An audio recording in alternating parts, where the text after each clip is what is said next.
Hello, this is Jane Goodall. What the world needs. First, we need a clear understanding that climate change, loss of biodiversity, and the pandemic are all disasters that we brought upon ourselves by our disrespect of nature and animals. Clearly, we need a new relationship with the natural world. We need to understand we can't have unlimited economic development on a planet with finite natural resources and a growing population. Because the lifestyle of the affluent society places an unsustainable demand on the resources of the natural world, we need to change that. We need a new definition of success that doesn't just depend on obtaining wealth and power, but about living in harmony with nature and each other. We must alleviate poverty, as the very poor harm the natural world simply in order to survive, cutting down trees to grow more food or make money from charcoal. In cities, the poor buy the cheapest junk food just in order to survive. They're unable to ask if it harmed the environment or is cheap because of unfair wages. We need to phase out industrial farming with its reliance on chemical, toxic pesticides and herbicides that are so devastating to biodiversity and kill the soil. We need to move towards small family farms, regenerative agriculture, and so on, ban unsustainable commercial fishing, and move towards a sustainable plant-based diet. All this for the health of the planet and our own. We must recognize that animals are not just commodities, they're sentient beings, each one crowded in our factory farms, shipped around the world, sold in wildlife markets, suffering in medical and pharmaceutical research labs. Each one is an individual capable of feeling fear, despair, and pain. Every business should operate according to sustainable, ethical standards that ensure fair wages along the supply chain, support local communities, and show respect for the environment.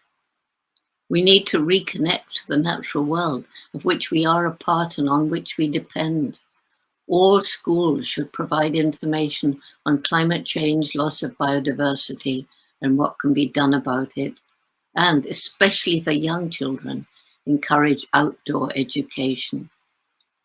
We all need to understand different cultures and religions and obey the golden rule common to every major religion: do to others as you would have them do to you. Finally, the world needs hope, because without hope we fall into apathy and do nothing, and then we're doomed. But each and every one of us needs to take action and understand that we make an impact on the planet every single day, and we can choose what sort of impact we make, what we buy, how we treat animals and each other. Millions of ethical choices, even small ones, cumulatively move us towards a better world for all. Thank you.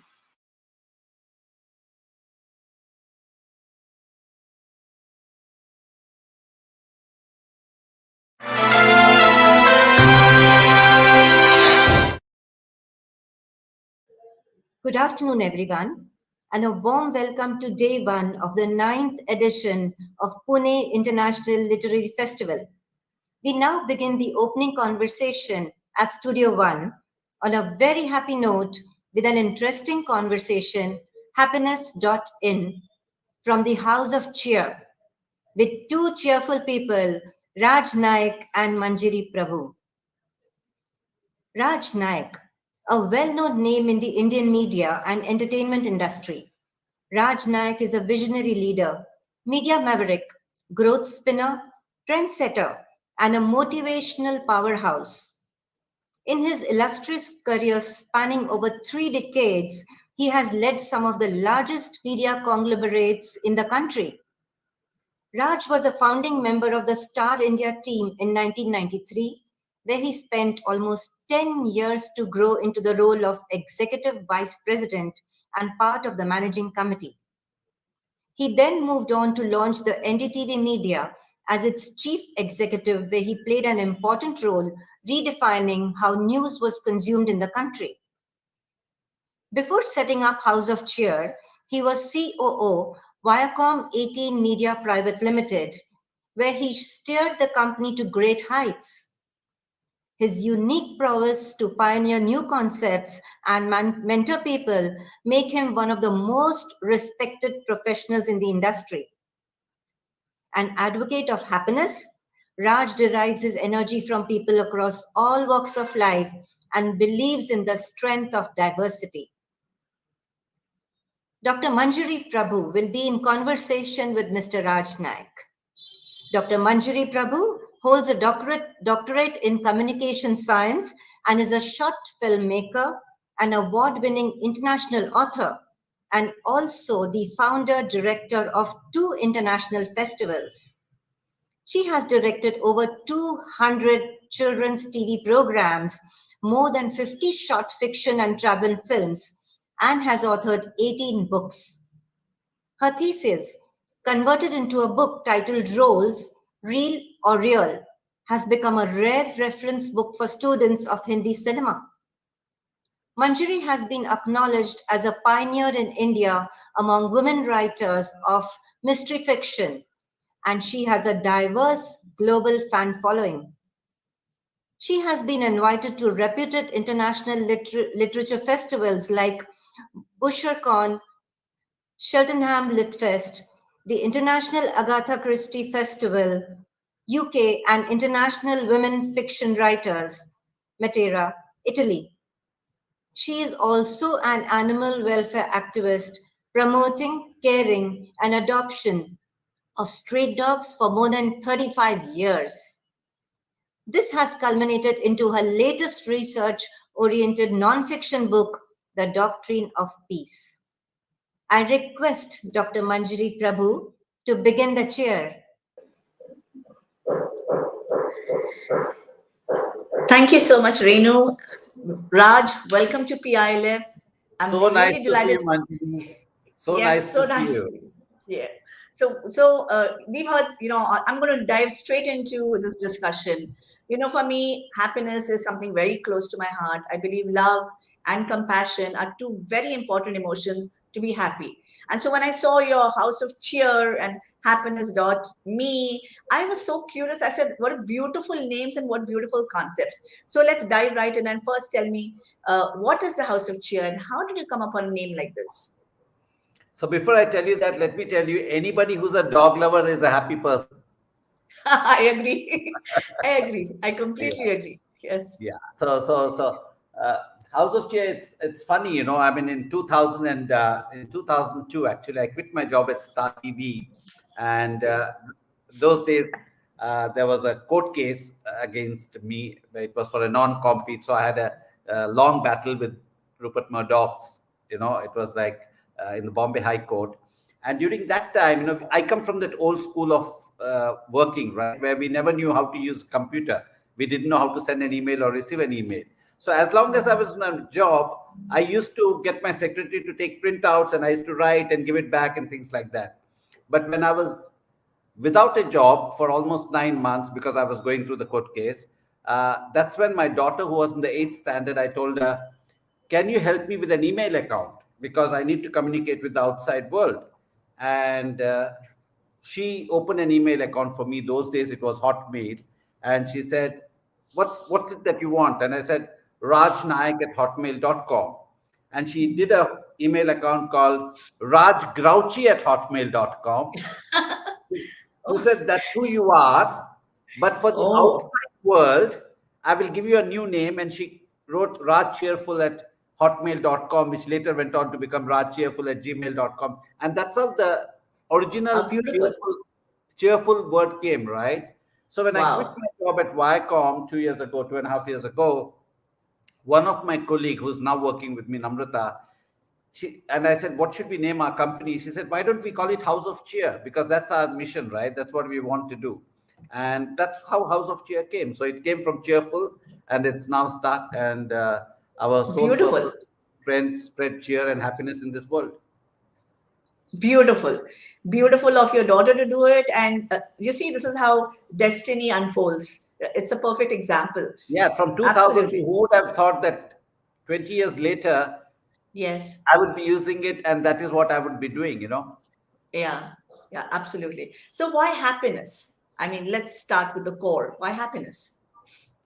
I never thought of happiness as a subject at all. I mean, that is something that probably naturally came to me. I was always a happy person. And probably also, when I got my Twitter account years ago and I kept my Twitter handle as Raj Cheerful.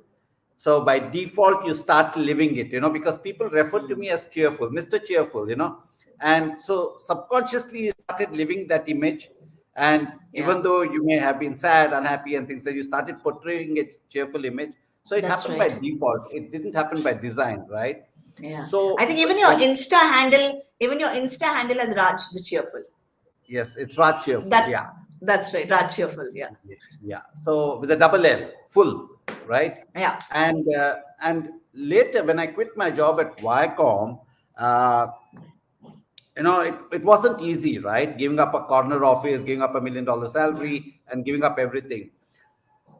I used to tell everybody who worked with me, saying the job of the CEO is to make sure that people who work with him or her, wakes up in the morning and has that adrenaline rush to go to work. If I'm able to do that, you guys will do all the work. I'll get the credit and I'll share some with you. I used to joke about it. It was a joke, right? Until Yeah. one fine morning, I woke up in the morning and I didn't have that adrenaline rush to go to work. And it sounds very funny, but I sat down and I thought it's one of those bad days. Everybody has good days and bad days. That was the year my mother passed away. I was very close to her. Within 6 months, my brother passed away. So I assumed that all my uh, personal things are taking a toll on me. But over a period of time, when I realized I wasn't really enjoying what I was doing, considering that I loved my job, I used to wake up, I used to do everything. They say when beauty fades away, you can see it. When you become hollow from within, only you know it. True. So I would go to work. Absolutely. I used to do everything perfect, but I knew that I was not happy. But if somebody asked me to put a finger to it, why you were not happy, I wouldn't be able to give an answer. That's So right. that's when I quit my job, right? When I quit my job without knowing what I want to do, I just quit my job because it also probably comes from a certain privilege because you have roof on the head and food on the table. Your children's education has almost come to an end. So probably it comes from there, the ability to take that call. But most importantly is when I resigned and it took me 6 months to leave the organization. I spoke to a lot of people, and a lot of people started speaking to me. And what I realized that in corporate world, many people are unhappy, and probably they don't have the same luxury of taking those calls of quitting their job or things like that. Somebody's got EMIs or somebody's got children growing up and things like that. Yeah. And what I realized is this is one area nobody focused on. I worked in a corporate life for 30 years of my career or 3 decades or more. Nobody ever once asked me, how are you feeling? When was the Right. last time anybody asked you this question, how are you feeling? What are you feeling? Mm. Because Right. we've all been conditioned to suppress our emotions. As don't cry. And if you're a boy, don't cry like a girl. We are Right. not allowed to express ourselves. And especially in the corporate world, it became even worse. And if you even look back and see, we were told leave emotions at home, don't carry emotions to work, right? And if you were emotional, तो इतना emotional क्यों होता है? If you are emotional, you are seen as a soft boss, you are seen as a weak boss. Many people accused me of being emotional and soft, but the fact is I was extremely successful in my job, right? And the fact remains that you can't leave emotions at home. It's the same head and the same body you carry to work. How are you going to leave it at home? It's not Absolutely. No. so that's when I thought that there's an opportunity in this area. And if we are able to try and make emotions central to a corporate work culture. And so I said, there's an opportunity here and let's explore it. That's how we started working on it.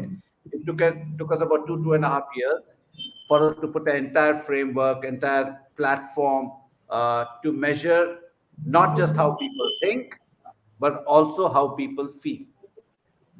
So that's what we do. Yeah. So, but I understand completely your emotional state in transferring from the corporate to the emotional. Let me see. But did you not miss it all? The financial perks, that office, the adulation, the power that comes with a post. Did you not miss that all? I would be lying. I didn't. If I said I didn't, at the moment when I took the call, I didn't at all, right?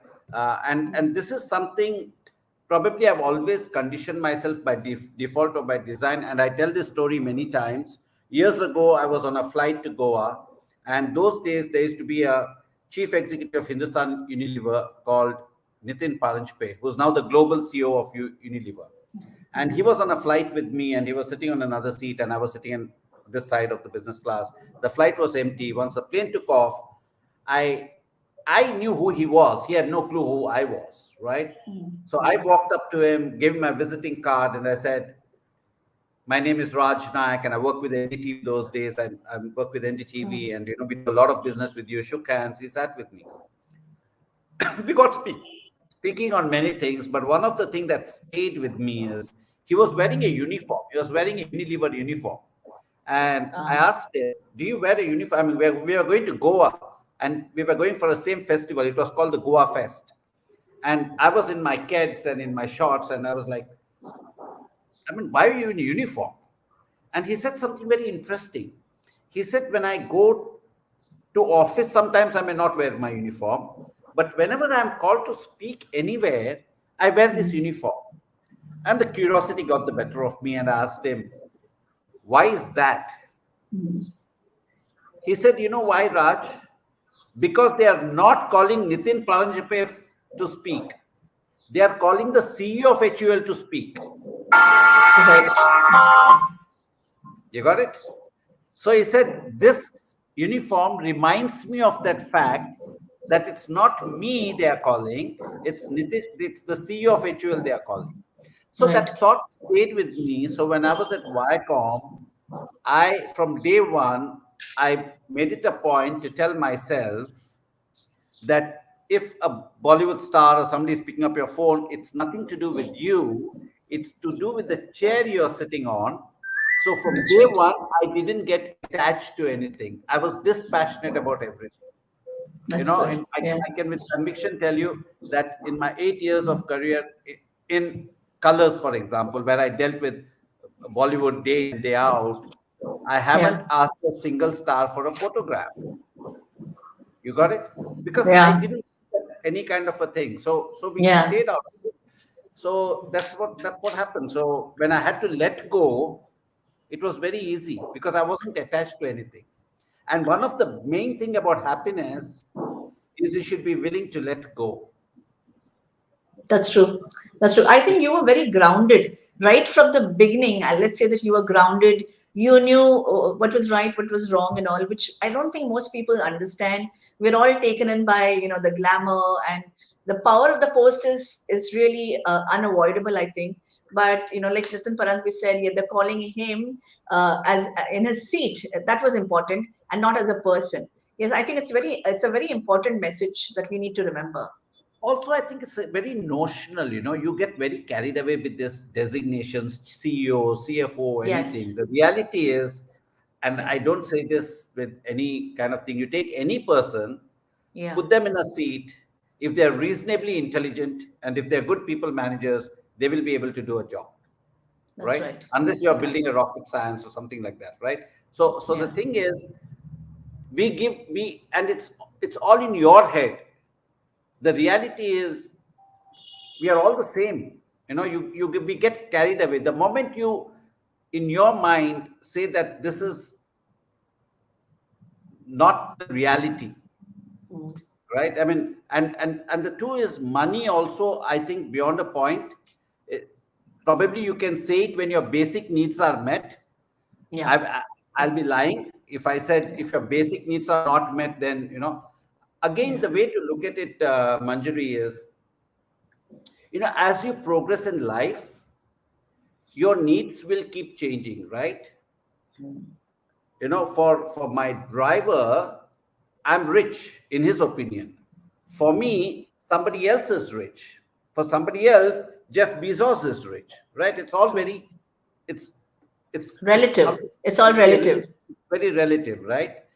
But the fact remains, at every stage in your life, your needs will keep changing. When I started my career, my needs were, I would be very happy owning a Maruti car and sending my children to, just give them basic education was my need at that moment. As I progressed in life, and this happens with everybody, your needs will keep changing because your lifestyle changes, your quality of life changes. So your needs will keep changing because as a human being, you don't want to go back. You want to move from wherever you are, you want to go one step ahead, right? But you need to know the difference between need and greed. At every Right. stage of I your agree. life, the need will change, but there is an inflection point when that need cannot turn into greed. The moment the need turns into greed, then you have a challenge. And if you are True. able to be very sure about that, and if you're able to manage that, I think then it's fine. Yeah. Yeah. But coming to happiness. Yeah. Okay. Happiness.me. Why is it .me and not .com or .in? And also, why is there it's spelled as HAPPYNESS, not HAPPINESS? So explain that to us. Okay. Happiness is inside out. It's not outside it, right? We all have happiness within us, right? That's right. And that's why we said happiness.me. And Yeah, why is because we didn't want to take away the why from the happy, and we that's just right. wanted to add an awesomeness to it. So that's how it's happiness. Okay. But that's what I just made up. Just what I just made up. I'll tell you the reality. We couldn't get Okay. the domain. We couldn't get the domain name happiness.com. Oh, okay, okay, all right. All right. So you Yeah, okay, but I yeah, you just can made have a this up for you now. I just made this up for you. okay, But okay, we good, couldn't get good. the domain name. But once we got this, we Yeah, realized it works beautifully for us, and yeah. we were happy that we didn't get it because that would have been commoditized. This stands out. That's right. Yeah. I love that happiness.me. I think it's beautiful. It really Yeah. explains, somehow even before you can tell me, I can imagine what it could be. But do tell us what happiness.me is actually.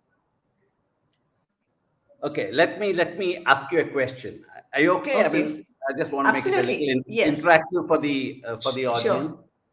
How do you feel when you're happy? Uh, I feel I feel content, bubbly.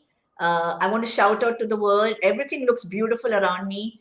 The world is perfect, and yeah, I feel complete when I'm happy. You can think better. You're more I can energetic. think better. I'm energetic. I perform better.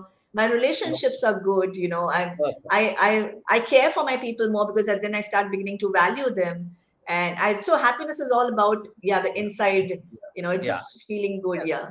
Yeah. And you radiate positive energy, all this, right? I mean, you don't Yes. need a Yes. Harvard study to tell you all this, right? No. So No. you Okay, let me ask you another question. Yes. Uh, who are the people will you give your life for? Oh, wow. Well, that's, well, my No, I mean, mom, my yeah, mother. Yeah, for yeah. sure.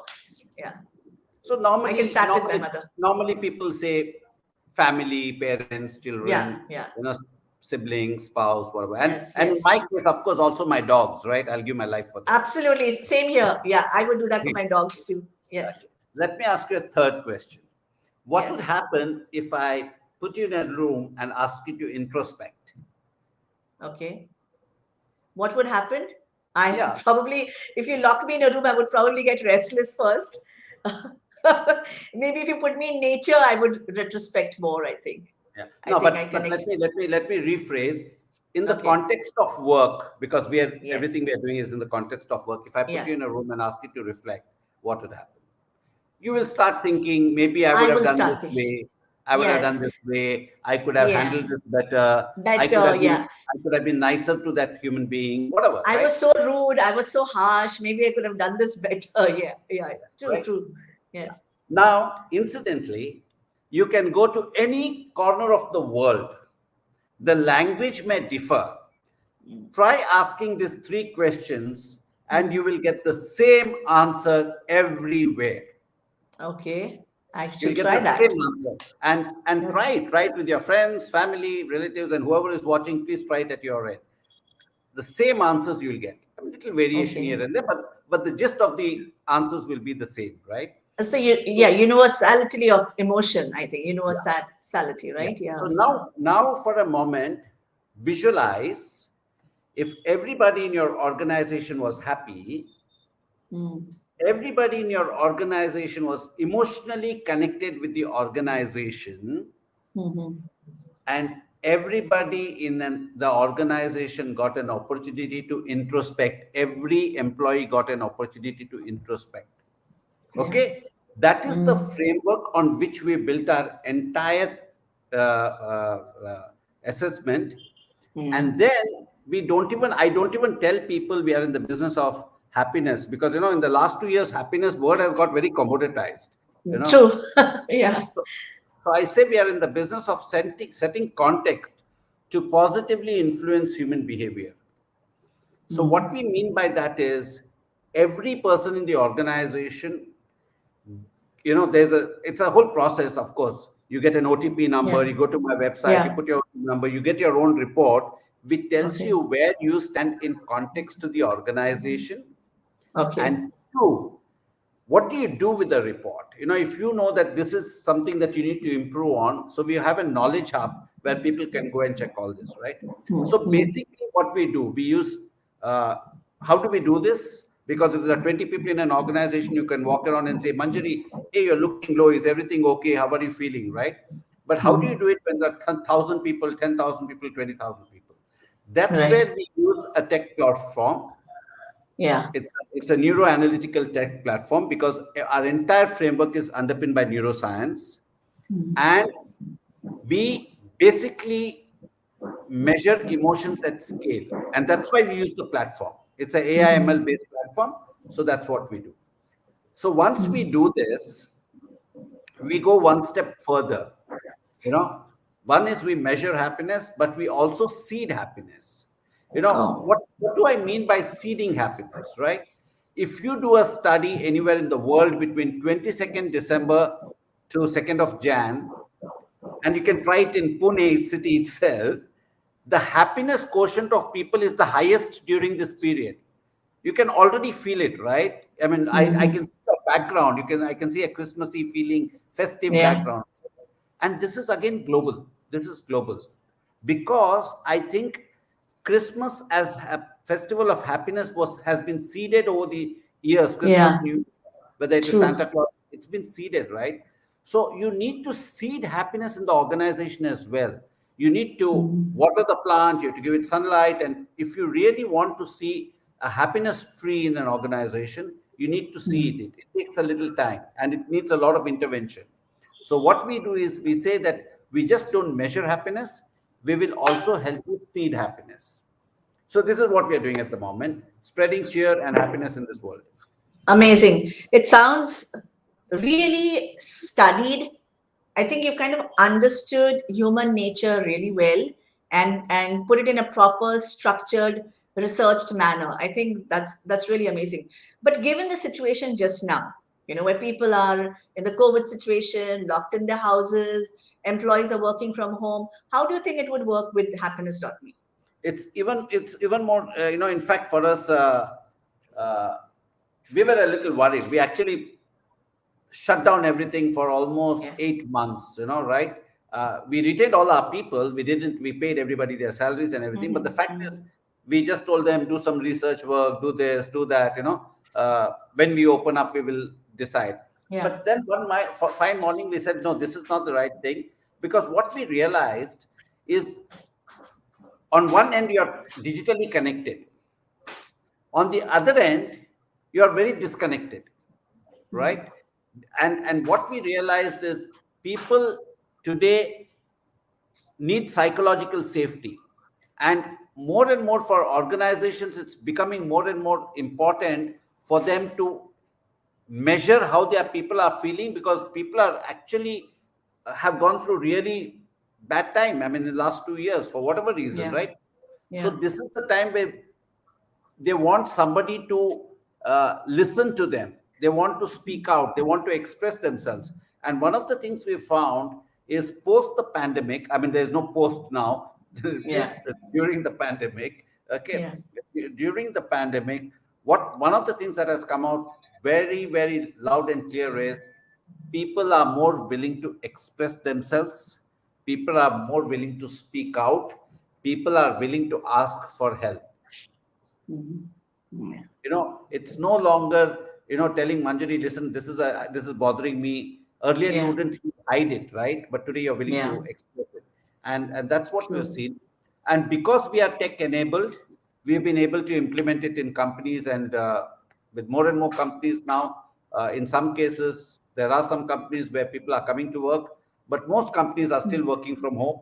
And because we are tech enabled, we do it via, it's Zoom calls, where we do a town hall and Yeah. things like that. Yeah. But after that, everything is tech enabled, so that's not an issue.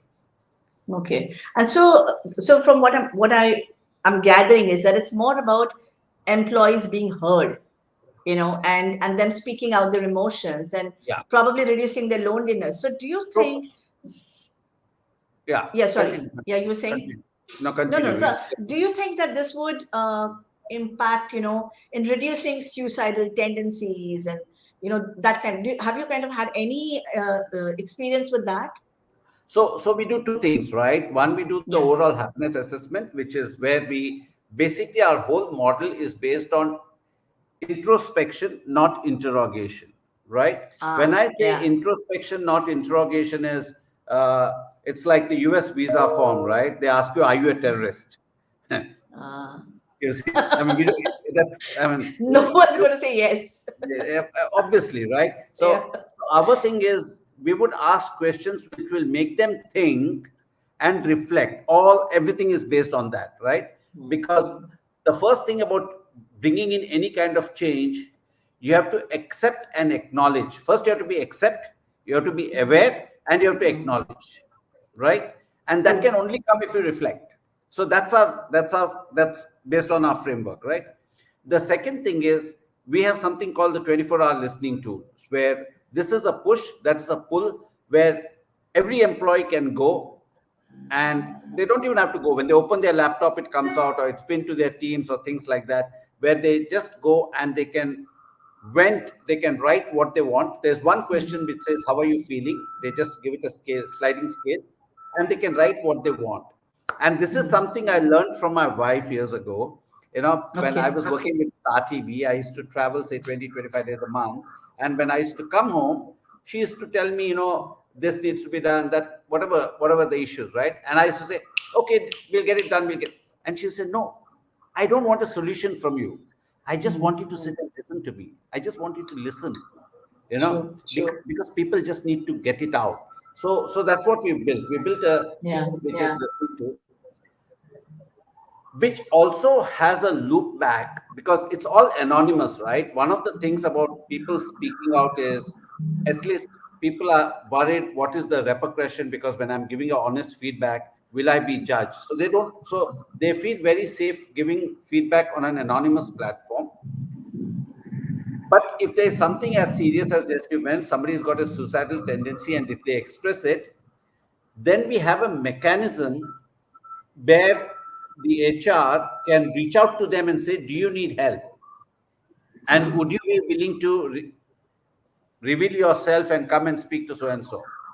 But beyond that, we don't get into that because that's not our expertise. We do, that's not That's our right. expertise, and we don't want. But I think it could happen on the side. I mean, Yeah. maybe you don't realize, but it's actually helping people with those kind of So tendencies. it flags off if there's an issue. It flags it off, so you will know that in your Bangalore office, in this particular department, there is somebody who's seeking help. Now you will have to do some internal Take study charge. to understand. Because otherwise, Take the moment you break the anonymity and you reveal the identity of the person, people won't trust you in future. They will not express themselves. True. But there's I safety in also- anonymity. I agree. But also what I've realized now is it's no longer as taboo as it used to be. I think also it depends on the organization. If the organization gives the feeling that you won't be judged and we will help you, I think that culture, once an organization creates, people will be willing to step up and speak. I think it's all depends from organization to organization. So since you spoke about dogs, I want, because I am myself a huge dog lover, and I've already sent you my book Yes, also. I love your book. Yeah. Thank you. So how important, and I've always equated dogs with love and happiness. Okay, always. I feel that there's a dog, like you said, there's a dog in your life, you're happy people. So in your happiness.me, do you have a plan where or a segment in which you can include animals or dogs to increase the level of happiness? We haven't, but this is something I've recommended. But I have to start with my own office first. I've got two dogs, a Cocker Spaniel and a Shih Tzu.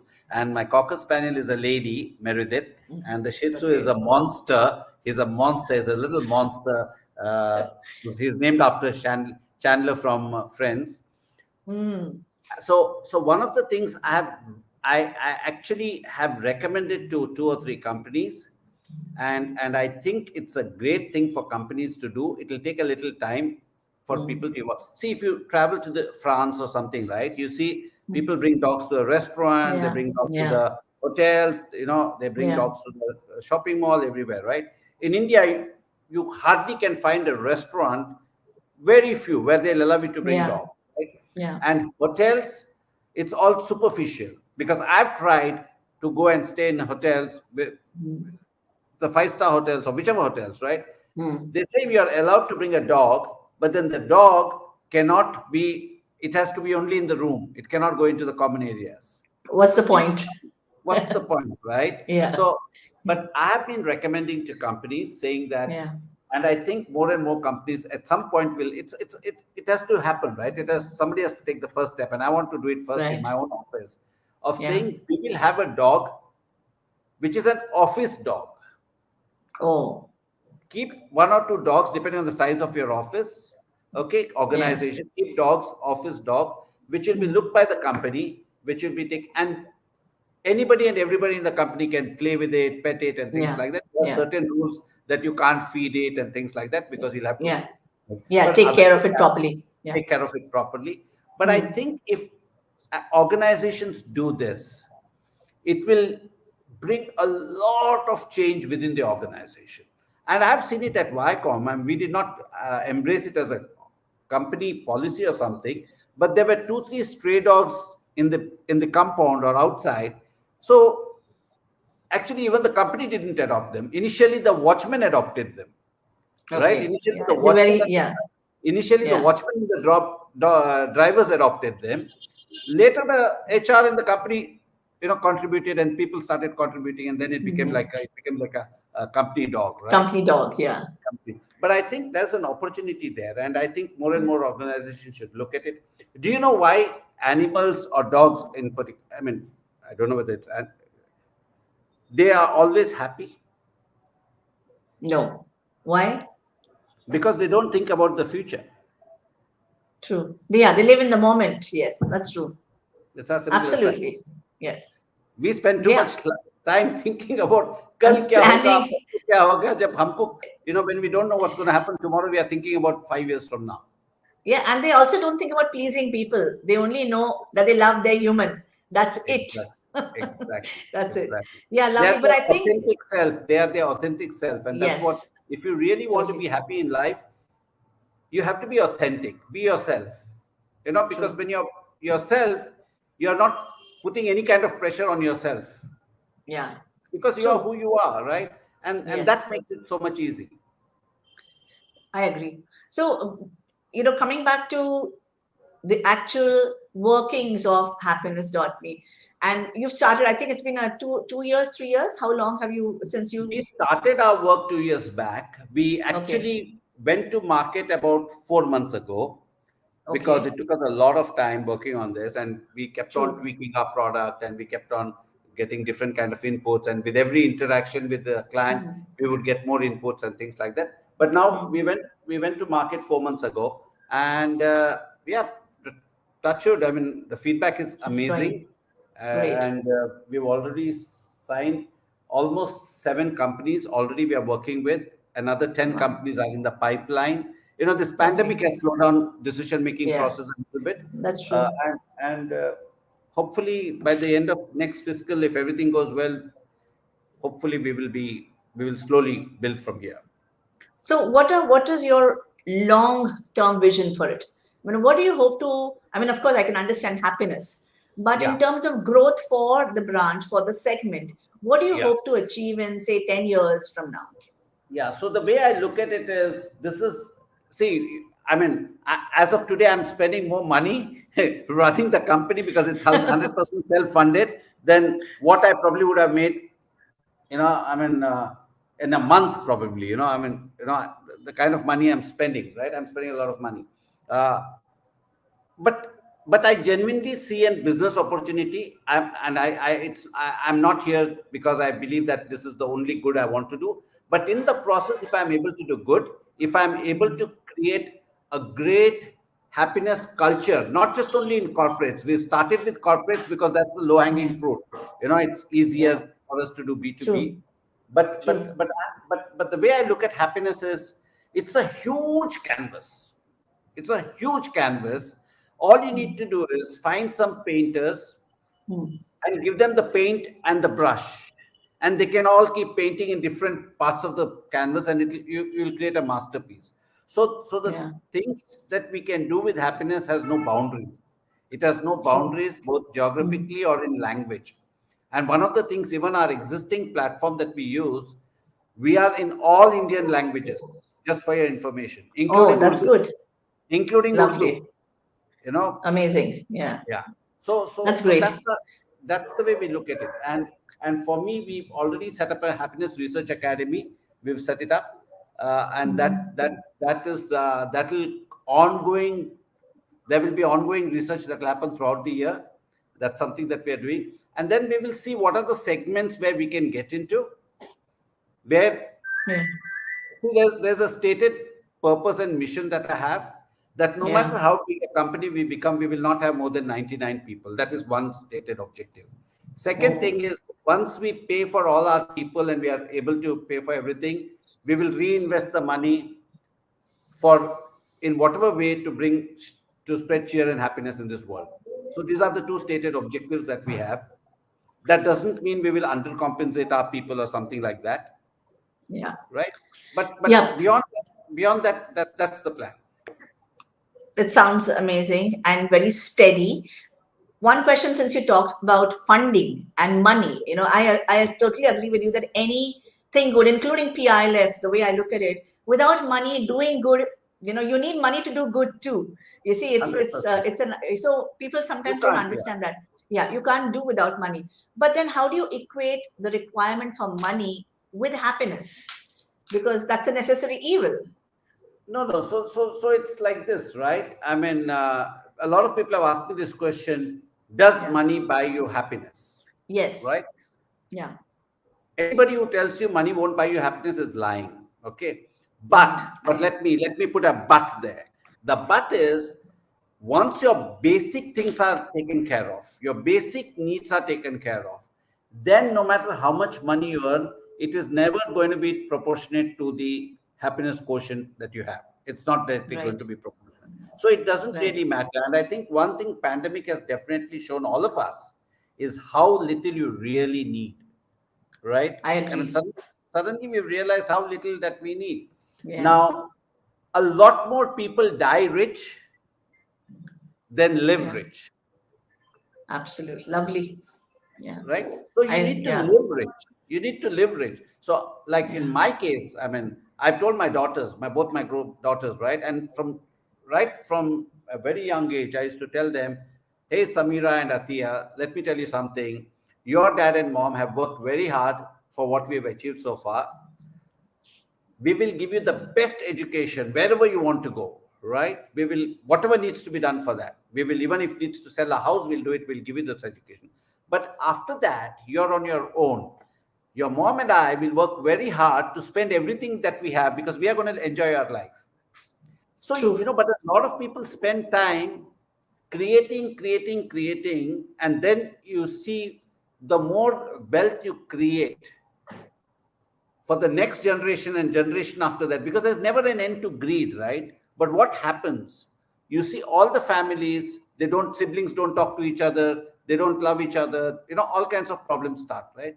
So I'm not saying you shouldn't create wealth, I'm not saying I'm against creating wealth, Mm. but you cannot do it at the cost of living your life and living a good life.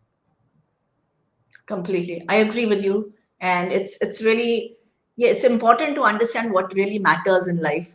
Money is important, but not at any cost. Exactly. Absolutely. But I have another question for you. This is, of course, a generic question. Do you think that, coming back to happiness, do you think that happy people are nice people? Because that's something I always wonder, because to so like money is important. I think even being nice is important, but are they necessarily happy? Happy people are always nice. Let me tell you something. Have you ever Okay. at your work or something seen boss ka mood kaisa hai? You ask Mhm. how's the boss's mood, or even at home, Mhm. you said how's dad's mood or mom's mood. Why do you do that, Mhm. right? Because when the person is in a good mood, the person is more magnanimous. When a True. person is happy, Yeah. he's more Yeah. magnanimous, he's more willing to give. And a person who's happy is content with life. A person who's happy is at peace with themselves. Hmm. You cannot be happy if you're not at peace with yourself. You Right. cannot be happy if you're not content. So True. obviously, if you're content and if you have peace with yourself, you'll be nice to people, because end of the day, there is compassion and there's empathy within you. True. I agree. But another angle to it, when you're talking about happiness, I find that carefree people are Are happy. They're carefree, but so are careless people. Now, because they're careless, they don't care about others, and so they're happy. So where do you draw the line? Carefree, careless? I mean, what matters? See, again, it's a question of what do you call as happy? Because they're careless and they're enjoying life doesn't mean they are Yeah. happy. They may Yeah. portray that they're being very happy, right? And there's a Mhm. difference between happiness and joy. And Mhm. and this is not my own saying, but I read it somewhere. But I felt that it was a very nice way of putting things, because somebody said, "What's the difference between joy and happiness?" And Yeah. this person articulated, he said, "Joy is like an elevator in a building that will keep going Okay. up and down. Happiness is a permanent structure that remains there." Wow. It's Nice. okay. So, but Nice. I like that way of thinking. And another Yeah. thing people have, one of the things which I realize when I talk to people about happiness, I mean, they think that happiness means it's like, we used to get that little monkey, you key the monkey and whole day the monkey is dancing, and Yeah. Yeah.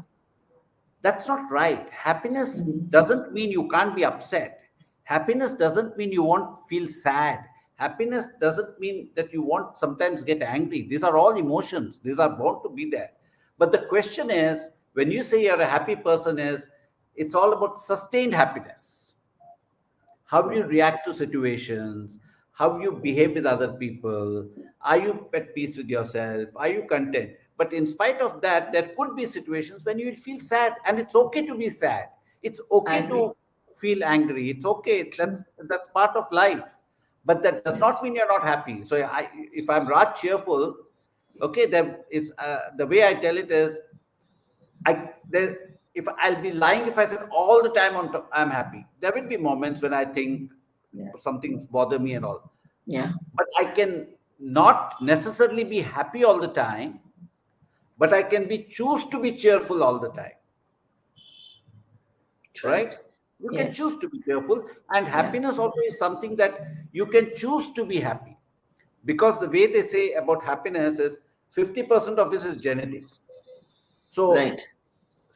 if both your parents were unhappy people, you have a challenge. Okay, Yeah. but the fact also remains that 99% of couples in life are chalk and cheese, right? That's why they say opposites attract. So Attract. Yes.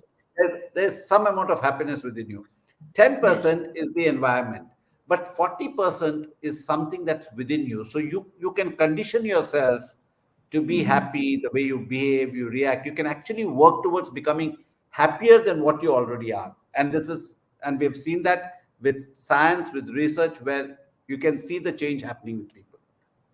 Amazing. Raj, we have some questions coming in, and I think we should take them now. Yeah, Maybe, yeah, let's just see. Can you put up the questions? Okay. What in your opinion, one second, what is your opinion on the happiness curriculum in schools in Delhi? That's Dipankar Mukherjee. I think the idea of a happiness curriculum in school is a fantastic idea. It's a brilliant idea, right? And I think it should be everywhere, whether it's in school, colleges, universities, hospitals, organize. It should be. That's a great idea. But little that I've seen the curriculum in Delhi, and I don't, is it's a little superfluous. Just happiness, but there are some things that they're doing like yoga and things like that, which is nice, some of the things. So, but I would say it's a step in the right direction.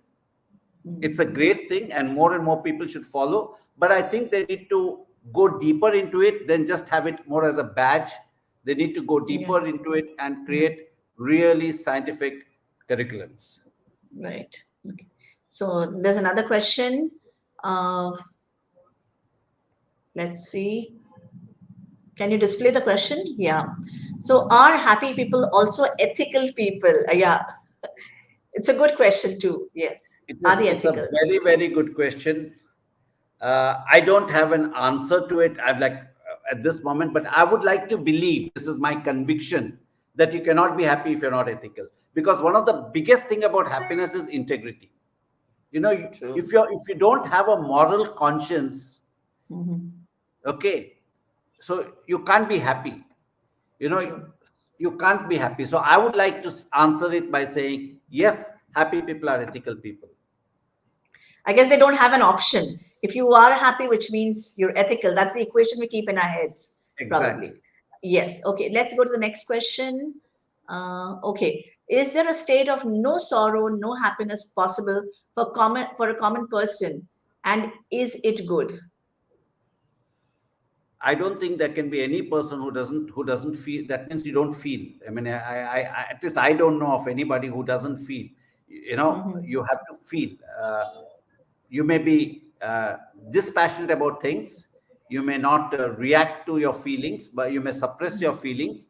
But I think every human being somewhere uh, feels first, then thinks, and then behaves, right?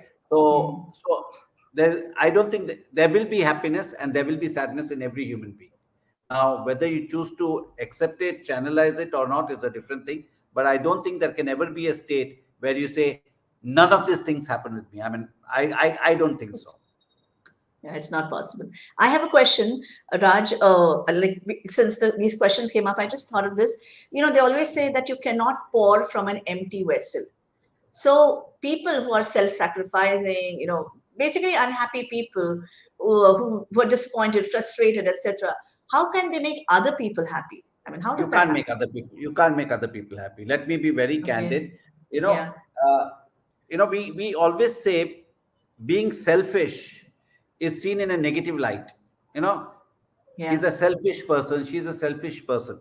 I think when it comes to happiness, you need to be selfish, or for anything in life, you know. Actually, Ayn Rand has written a very good book saying, be selfish. You must read it. Okay. Yeah. But may not be in the context of happiness, but generally. Yeah. You can only give what you have. I Right. cannot, I cannot do charity if I don't have it within to, if my coffers are not full, right? So same Right, thing, right. you cannot make another person happy unless you are happy. Because you True. can't pour from an empty cup. You can't. True. So you have to be happy. And the one way to be happy is first you have to make yourself happy. And Right. the moment you're happy, you don't need to do anything. By default, you radiate positive energy around you. By default, Yeah. and one of the biggest thing of being happy is also giving makes people happy. You know, Right, people right.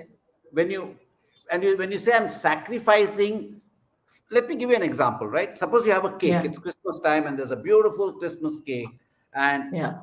somebody else loves it, and you say I'm sacrificing it for you, and you will, even though you want it, but you're sacrificing it, right? Right. Why am I sacrificing it? Because making that person happy is making me happy. True. You understood? So Yeah. Yeah. happiness is also very selfish. Half the time Yeah. you do things for others because it makes you happy. You happy. Yeah. True. Yeah. Yeah. Do we have time for more questions? Or is it I'm just going to take a quick look at the, maybe we can take one more question. Still time. I think it's almost 57 minutes. Yeah, probably it is almost time up. But It's just, you know, it's a good thing when you have a conversation and time flies, which means it's a great conversation. exactly.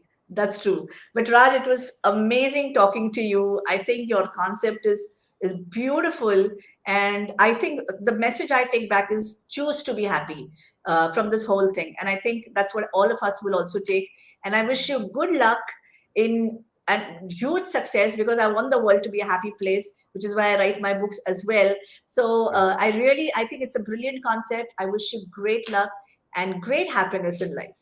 Yeah. Thank you Thank so you much. so much, Manjari. And for everybody watching, I mean, just keep one thing in mind. There are only two things that you carry to your grave. You know, one is your memories, and memories is such that some you leave behind, some you take with you. You know, and the other one is your goodwill. So that's what life is all about. End of the day, we are all going to go, and let's be realistic about it. We are all mortal. So create as many memories, create as much goodwill, and live a great life. Tomorrow is another day. Thank you. Great message. Thank you, Raj. Thank you. We have witnessed an interesting conversation today. We met the visionary leader from the Indian media and entertainment industry. Best of luck to all your happy ventures, Mr. Raj Nayak, and thank you for being our PLF guest. We will begin our next session in Studio 1, Tiger, Tiger Burning Bright, after a break of 15 minutes at 1:45 p.m. We thank our title sponsors, Vishwakarma Publications, and our bookstore partner, Crossword.